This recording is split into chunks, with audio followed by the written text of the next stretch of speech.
Rap Ràdio presenta Connexió Mèxic.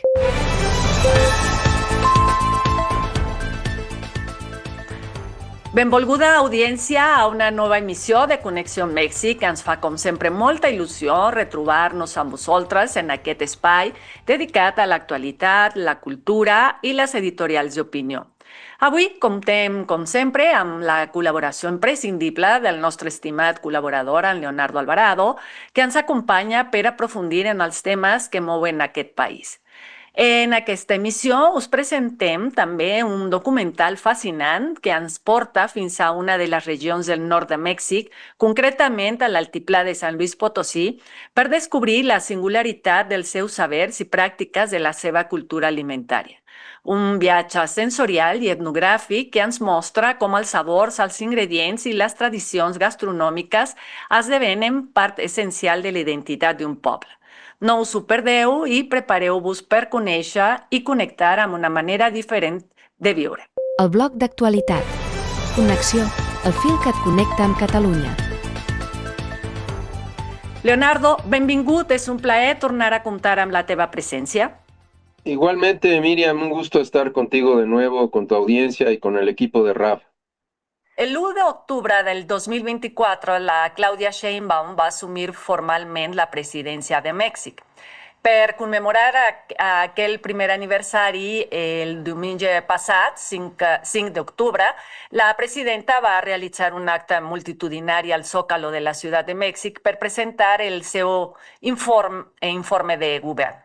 Quins van ser els temes i els anuncis més importants que va fer la presidenta? Te cuento. Hace un año, Claudia Sheinbaum asumió la presidencia de la República de México con una aprobación que rozaba el 73%.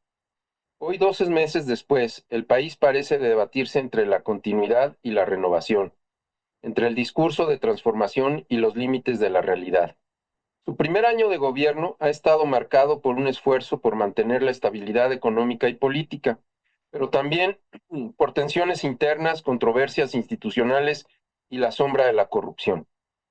En esta emisión de Conexión México hacemos un balance del primer año de gobierno de la presidenta, sus logros, sus desafíos y los signos que podrían marcar el rumbo del país hacia los próximos años. Sheinbaum llegó al poder con la bandera de la Cuarta Transformación, heredando un movimiento político profundamente identificado con su antecesor, Andrés Manuel López Obrador, pero desde el primer día buscó darle un tono distinto a su administración. Su discurso inicial apostó por la técnica, la ciencia y la planificación. Habló de reorganizar la administración pública, de revisar los excesos burocráticos y de mejorar la eficiencia del Estado. En este proceso se implementaron cambios estructurales en sectores claves como la salud, la vacunación y la seguridad. Sin embargo, la reorganización no ha estado exenta de polémicas.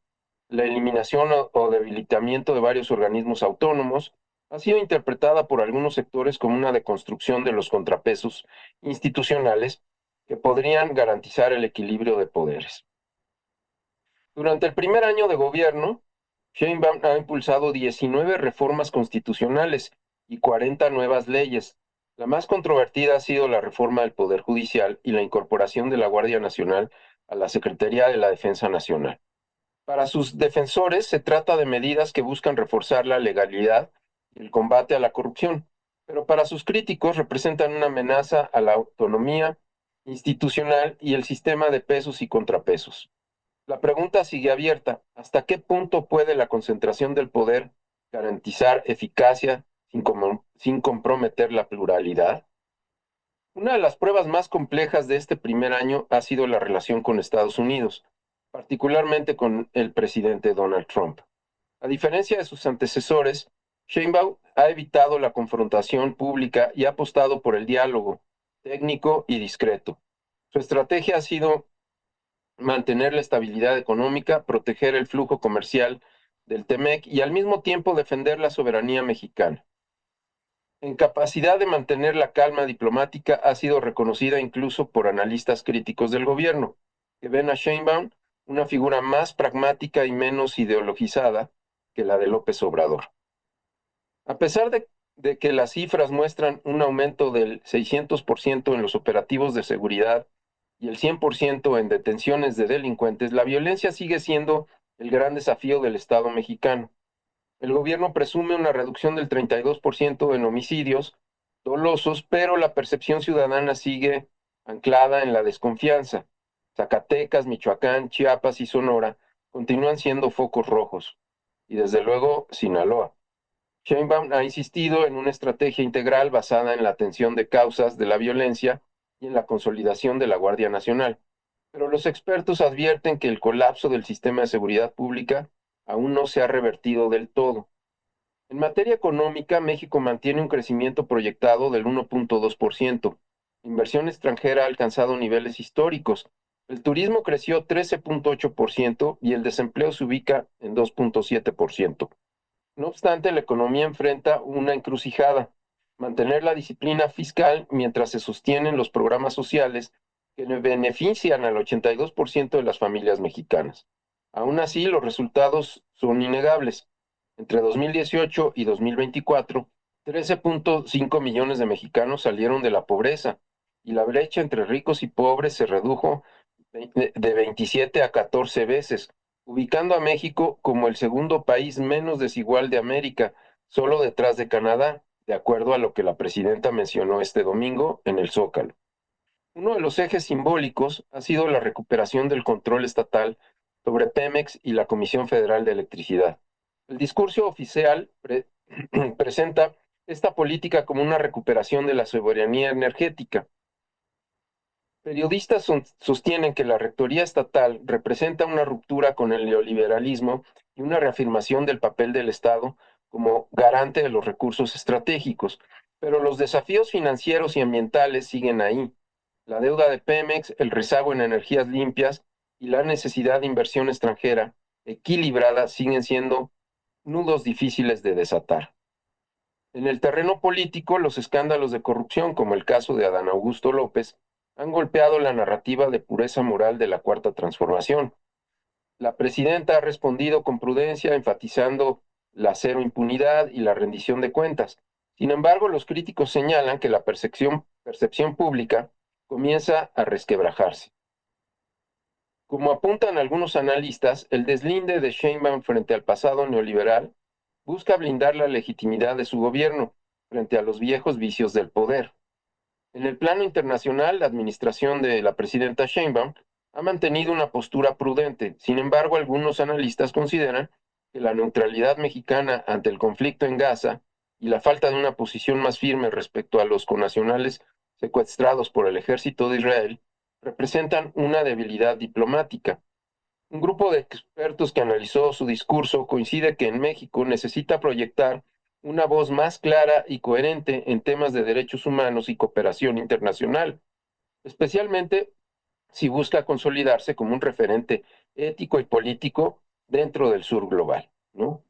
Sheinbaum ha demostrado disciplina comunicativa, su estilo es sobrio, técnico y menos emocional que el de su antecesor. Sus mensajes buscan precisión y coherencia más que cohesión emocional. Esto le ha ganado respeto entre los sectores académicos y empresariales, aunque algunos advierten que su discurso aún carece de un relato propio que inspire a la ciudadanía. El riesgo es que su gobierno sea percibido como una extensión tecnocrática de la 4T, sin una narrativa emocional que movilice a las nuevas generaciones. De cara a su segundo año, el reto principal de la presidenta es lograr un crecimiento económico sostenido, generar empleos de calidad y recuperar la confianza de las instituciones. El país se encuentra en un punto de inflexión. Las bases de la transformación están puestas, pero el futuro dependerá si la administración logra pasar del discurso de justicia social a la productividad y el desarrollo sostenible. Gracias, Leonardo. A mí me gustaría saber si en este informe que acaba de rendir la presidenta Sheinbaum, ella mencionó algo respecto a las naciones indígenas. Sí, claro. De hecho, hubo hasta alabanzas a las naciones indígenas, ¿no? Porque una de las reformas que se ha promovido es justamente la que tiene que ver con los derechos de los pueblos originarios.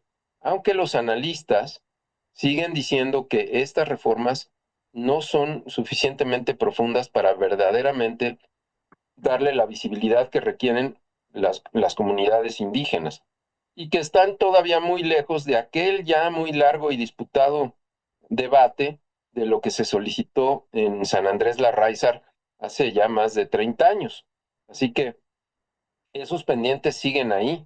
Se ha avanzado sin duda y creo que vemos a una presidenta que tiene toda la voluntad de ponerse al día con esas cosas, pero también vemos que hay un montón de estructuras muy difíciles de romper para lograr que estos avances se materialicen en el corto plazo.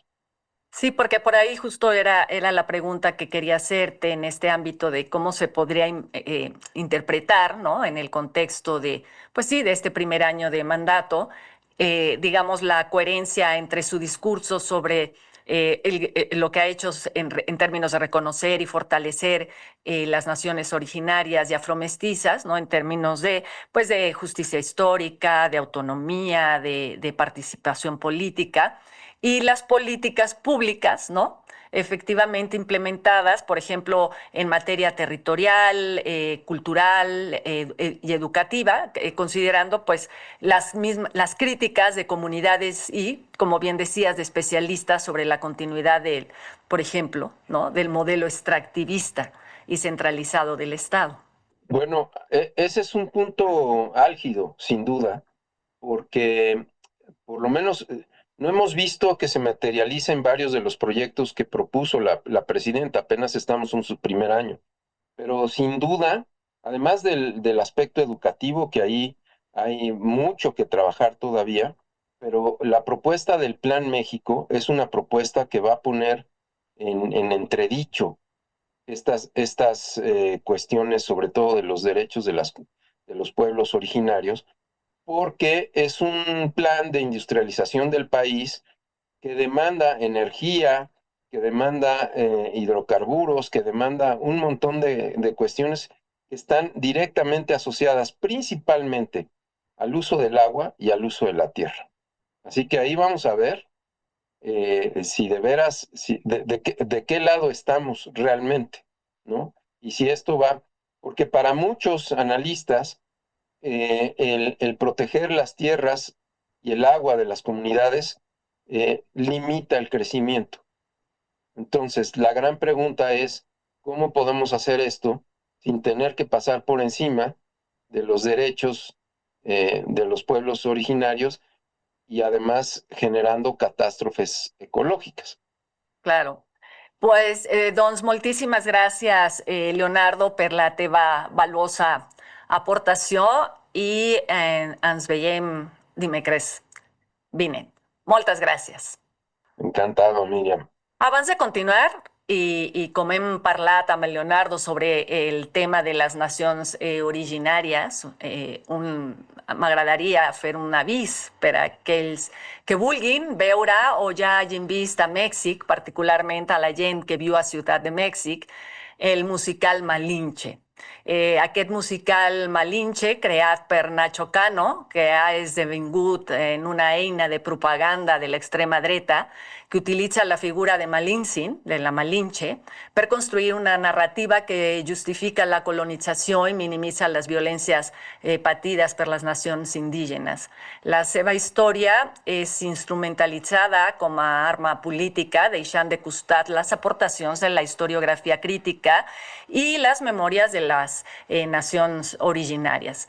I a més, perquè darrere d'aquest projecte hi és la Maria Laura Medina, esposa de Ricardo Salinas Pliego, i David Hatchwell, tots dos productors executius. Salinas Pliego amb les seves empreses a Mèxic, que tots i totes coneixem, i Hatchwell amb vincles amb l'extrema dreta espanyola i la indústria israeliana són els principals financers. El musical promou un elogi de mestissatge que que serveix com a coartada per a narratives polítiques conservadores ignorants de la complexitat històrica i de les experiències de les nacions indígenes. Cal ser conscients, crec jo, de la instrumentalització política que hi subjau i de la manera com la figura de Malintzin, la Malinche, està sent reinterpretada al servei de certs interessos ideològics. Som el fil que et connecta amb el país. Connexió cada dia a Rap Ràdio. Dilluns, Connexió Luxemburg. Dimarts, Connexió Argentina. Dimecres, Connexió Madrid. Dijous, Connexió Mèxic. Divendres, Connexió Catalunya. Escolta'ns a rap.cat, a les plataformes de podcast i a YouTube. Si vius a l'exterior, som la teva ràdio. I ara sí, anem amb la meva col·laboració d'avui, on us presento una ressenya d'un interessantíssim llibre que acabo de llegir, obra de l'historiador Jan Meyer, que es diu Una guerra ortodoxa, Rússia, Ucraïna i la religió, 1988-2024. En aquest text, Meyer ens proposa una mirada profunda i poc habitual sobre el conflicte entre Rússia i Ucraïna, defensant que no es pot entendre adequadament sense reconèixer la seva dimensió religiosa. Segons l'autor, les tensions espirituals i les disputes entre esglésies, especialment dins el món ortodox, tenen un paper central en la construcció d'identitats nacionals i en l'escalada del conflicte. Una guerra ortodoxa, Rússia, Ucraïna i la religió, 1988-2024 de Jan Meyer, és una obra que ofereix, com ja ho deia abans, una mirada poc habitual sobre el conflicte entre Rússia i Ucraïna, la mirada religiosa. L'autor, historiador reconegut i especialitzat en temes de religió, argumenta que la dimensió espiritual i eclesiàstica ha estat fonamental en la formació de les identitats nacionals, en la legitimació dels discursos de poder i, més recentment, en la justificació ideològica de la guerra. Lluny de veure la religió com un element decoratiu o secundari, Meyer la situa al centre de l'escenari com una força activa dins la política russa contemporània. A partir d'una investigació profunda i rigorosa, l'autor traça un recorregut des de l'època de la Rus de Kiev fins a l'any 2024, mostrant com el cristianisme ortodox ha estat una constant en la història russa, malgrat les ruptures del període soviètic. La recuperació religiosa després de la caiguda de la URSS, sobretot durant els governs de Yeltsin i Putin, no només va portar una revitalització de l'Església Ortodoxa russa, sinó que a més la va situar com a aliada del poder polític i militar. Meyer documenta com el clergat ortodox ha legitimat i en molts casos promogut una visió imperial del món basada en el concepte de Ruski Mir, o món rus, on la unitat espiritual dels pobles s'utilitza com a justificació per accions expansionistes. En aquest context, Ucraïna apareix no només com un territori en disputa, sinó com una amenaça simbòlica a la unitat religiosa promoguda des de Moscou. L'existència d'una església ortodoxa ucraïnesa autocèfala, és a dir, independent del patriarcat de Moscou, representa una ruptura que té implicacions tant polítiques com espirituals. Meyer explora com aquestes diferències s'han aguditzat després de la invasió russa del 2022 i com la religió ha estat utilitzada per ambdós bàndols per mobilitzar fidels i reinterpretar la història des de lògiques teològiques. A més, l'autor destaca els acostaments de l'Església Ortodoxa ucraïnesa cap a l'Església Catòlica, vistos per alguns sectors com un intent de reconciliació espiritual amb Occident. Aquesta obertura ha estat durament rebutjada per l'ortodoxia russa, que la percep com una traïció als valors tradicionals ortodoxos i una amenaça a la seva influència religiosa i cultural sobre el món eslau, un apropament perillós a Occident. L'obra es recolza en una àmplia gamma de fonts, documents històrics, discursos oficials, legislació religiosa i manifestacions públiques de fe. La narrativa no només és informativa, sinó també crítica.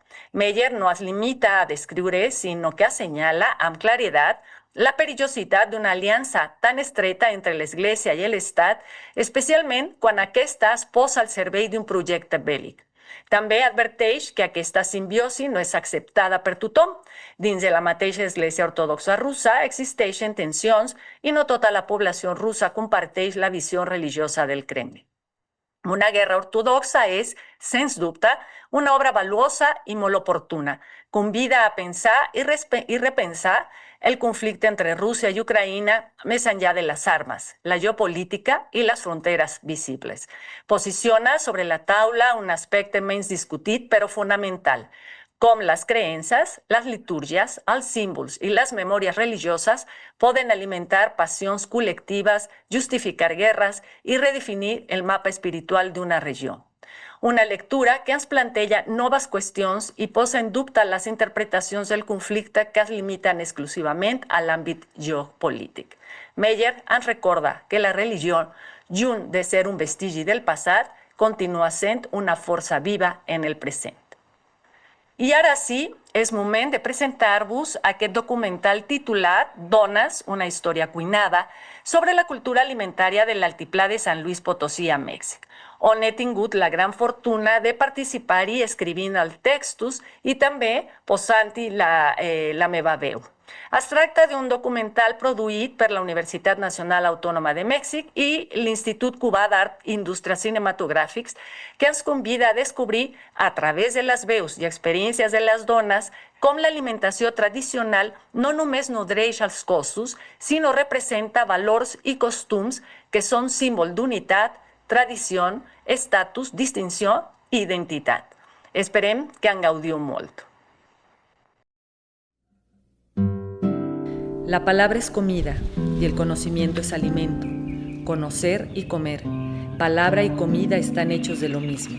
Pertenecen a la misma madre. Yo mis hijos, cuando estaban chiquitos, yo los alimenté con mi pecho. He aprendido mucho, que los alimentos sanos son, pues, la verdura. Donde hay comida, hay salud, hay fuerza, hay alimento para salir adelante. Y aquí de que subsiste la gente y ya pues no saben que hay una gran riqueza alimentaria.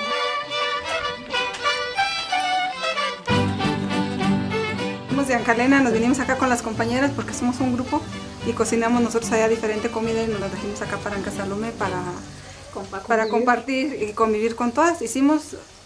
Entre todas cocinamos. Hay calabacitas, hay flores, hay elotes, hongos. Tortillas de maíz crudo, así el maíz crudo, como está fresco, la lechita van y lo molían al molino y hacían tortillas. Mi mamá tuvo 18 hijos, no había para comer. Ahora hay muchos medios de comunicación. Escuchamos que las ratas traen muchos microbios, muchas enfermedades. A mis hijos realmente por eso ya no se las doy. Antes era diferente, nos dicen las mujeres del altiplano. Había menos variedad de comida e ingredientes. Sí, me acuerdo que yo me las comía cuando estaba chiquita, pero ahora no me las como porque me dan asco. En contraposición, la existencia de centros de salud comunitarios han brindado orientación a las familias sobre la forma adecuada de combinar los alimentos e ingerir aquellos que aportan nutrientes al cuerpo y prescindir de los que resultan nocivos para la salud. Perdí cuatro bebés, 2 al nacer y 2 que nacieron y se me murieron como a los 2 meses, uno y el otro al mes. Nació mi hijo y se me murió al mes. El mal alimento de uno es el que no hacía que las criaturas no tuvieran la suficiente leche para salir adelante. Y así duré mucho mala y luego me embaracé de vuelta, se me murió a los 2 días. Alimento que evoca a la abuela, a la madre, que habla de pertenencia e identidad, que refiere a lo próximo y extraño, que bendice y educa, que mezcla lo tradicional y lo moderno, lo mágico y ceremonial. Todo me gusta, yo como de todo. Los nopalitos los como mucho, la flor de calabaza en su temporada, el mole, aquí es atole o lo llaman champurrado también. Por aquí van a preparar las compañeras unas quesadillas de flor de calabaza. Se ha enseñado cómo se hace la comida, cómo se pone el nixtamal. El 13 de diciembre voy a tener mi rosario de mi Virgen de Guadalupe.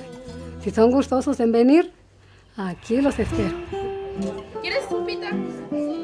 cada sociedad construye y adopta su propia forma de alimentación de acuerdo con lo que la naturaleza le ofrece. La alimentación, enlazada con las actividades sociales, denota las prácticas por tradición, costumbre y creencia sobre lo que puede ser bueno y malo en su consumo alimenticio para la salud. Es así como una serie de actividades y conocimientos reflejados por conductas describen cómo las personas adoptan una cultura alimentaria. La comida a las señoras para que la disfruten. Lo que da significado a un alimento es su capacidad de comunicar, compartir e intercambiar, de unir a la familia, a la comunidad. El padre Canas y la doctora Hilda vinieron y nos dijeron que inviten un buen grupo de señoras para que cada una haga un platillo diferente y así pues aprendemos de las demás, ¿verdad? La historia del proceso social, económico y cultural de los pueblos se ve reflejado en los diferentes usos de los alimentos, en su elección, orden, composición y consumo. Yo voy a hacer las flores de calabaza. Primeramente le quitamos el tallito. Le ponemos calabacita también. Luego las voy a freír. Cuando ya estén freídas las flores, le voy a agregar la masa y la voy a menear hasta que se cosa con ajo y comillos. Y ya va a estar lista. La influencia de la publicidad ha modificado de forma importante y negativa los hábitos alimenticios de la población, generando un sinfín de percepciones y de valores nutrimentales falsos en lo que a las compañías transnacionales conviene que se consuma. Quería probar a ver qué sabía el nopal con la carne. Esa receta es mía porque yo no la había escuchado y los pueden hacer con carne, con frijoles, chile rojo, con chile verde. Voy a cocinar sopa de elote, calabacita y las tripitas o vísceras del cabrito. Que como estas regiones hay cabras, todo el mundo conocemos esta receta. Mediante la cuidadosa mezcla de sentimientos, sabores, texturas, olores, sonidos, colores y pensamientos que se encuentran en el universo de la comida, cada grupo humano construye una peculiar forma de comer y preparar los alimentos. Las fiestas que celebramos son el Día de la Virgen de Guadalupe, el 12 de diciembre, que es tradicional el asado. Se llama asado de boda. Durante los rituales festivos, la cotidianidad culinaria se enriquece con la preparación de codorniz, asado de puerco, barbacoa de borrego, tamales de queso, pollo, picadillo, champurrado. Me gusta mucho cocinar, pues cocino para mi familia. Mis hijas dicen, a mí no me gustan los nopales, nomás los que hace mamá. A mí no me gusta el queso, nomás el que prepara mi mamá. Y eso pues hace que uno se sienta contento, se sienta así. En estos alimentos se condensa el espacio físico y emocional del hogar, la cocina. La misma que nutre, transforma y da sentido a lo íntimo, lo privado y lo público, que transmite permisos y prohibiciones, que deposita el saber tradicional, que enseña el cómo, el qué y el porqué de lo que se come. Todo el mundo come con coca y aunque el médico nos diga que hace daño al riñón, que hace daño a la presión arterial. La modernidad ha dirigido la recomposición local de los sistemas alimentarios, así como la incorporación de nuevos productos o préstamos culturales. Una calabaza se casó con un melón, los padrinos fueron una piña. Que aquí se usa mucho el asado y el mole, el arroz. Y ya ahorita ponemos los frijoles. Comer no es solo una actividad biológica, es un fenómeno social y cultural. Comer es más que alimentarse. Clasifica, evalúa y establece jerarquías en el mundo. Selecciona solo una parte de la inmensa gama de alimentos posibles, determinados por tabúes y prohibiciones tradicionales y o religiosos, así como por su preparación a través de recetas y técnicas de transformación. Que nopalitos, que verdura, calabacita. Maíz, frijol, calabaza, flor de calabaza, nopales, huitlacoche, huevos, papa, arroz, queso de cabra, chorizo de puerco, chile, jitomate, ajo, cebolla, conejo, cerdo, pollo, leche, café, jugo, conforman la dieta básica de estas comunidades rurales. Mi papá fue padre y madre para mí. Él fue el que me enseñó, por lo poquito que él sabía, a cocinar. Eso yo lo tomo como una alegría. Y ahora yo esto se lo enseño a mis hijos. Mi suegra, ella Me enseñó a hacer nopalitos. Y las tortillas, pues pinto es un maíz que está como coloradito con blanco o coloradito con negro. Ahí tengo, nomás que no traje para enseñárselos. Cultura alimentaria, referente vital de una comunidad, de un grupo, de una sociedad. En ella está presente una historia cocinada a lo largo de mucho tiempo. Símbolo de unidad, tradición, estatus, diversidad. Reflejo de valores, tradiciones y costumbres. Viví en Houston, Texas por mucho tiempo. Las dejé chiquitas a mis hijas, encargadas con mi hermana. Mi sufrimiento más que a mí me duele y que nunca se me va a quitar el dolor fue que no las disfruté chiquitas. Cambio cultural de grandes dimensiones que modifica los fundamentos materiales y simbólicos de la alimentación y con ello las prácticas sociales que le dan sustento. Me fui embarazada de la primera niña y llevaba 8 meses de embarazo. Es triste estar en Estados Unidos desde que sale uno de su rancho. Gracias a Dios, mire, aquí estoy de regreso en casa, luché bastante y estoy aquí. En el altiplano potosino, las prácticas relacionadas con la alimentación se encuentran estrechamente ligadas a actividades de siembra, recolección, pastoreo, ordeña, transformación, almacenamiento, cocción, así como a creencias, convicciones, gustos, tabúes y prescripciones definidos por una ecología y geografía que los provee de recursos y determina su dieta.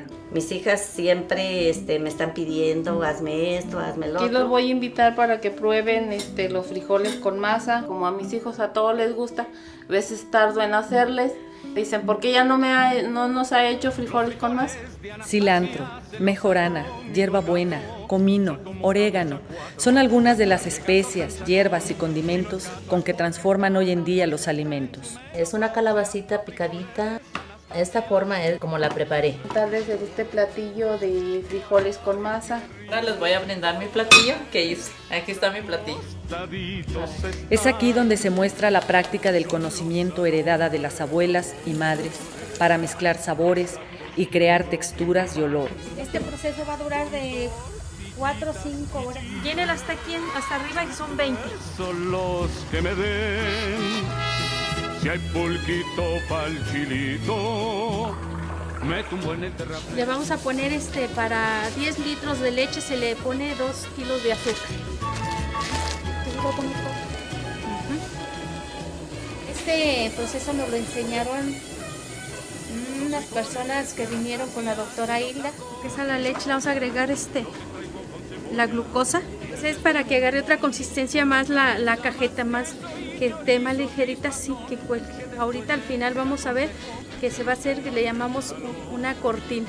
Menear y menear, cuando ya vaya empezando, más se le va a estar meneando hasta que ya agarra su textura de que ya queda a su punto.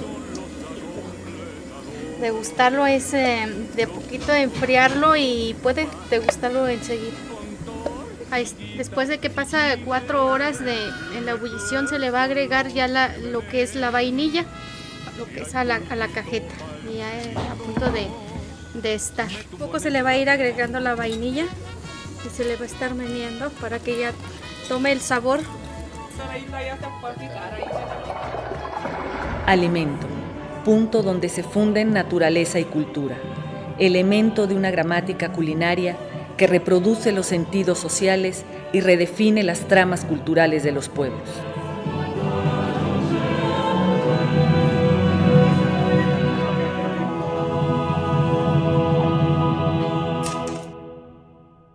Ara sí, ens acomiadem, agraint la vostra companyia i tots els comentaris que ens feu arribar. Ens tornarem a trobar dimecres vinent al mes de Connexió Mèxic. Fins la propera.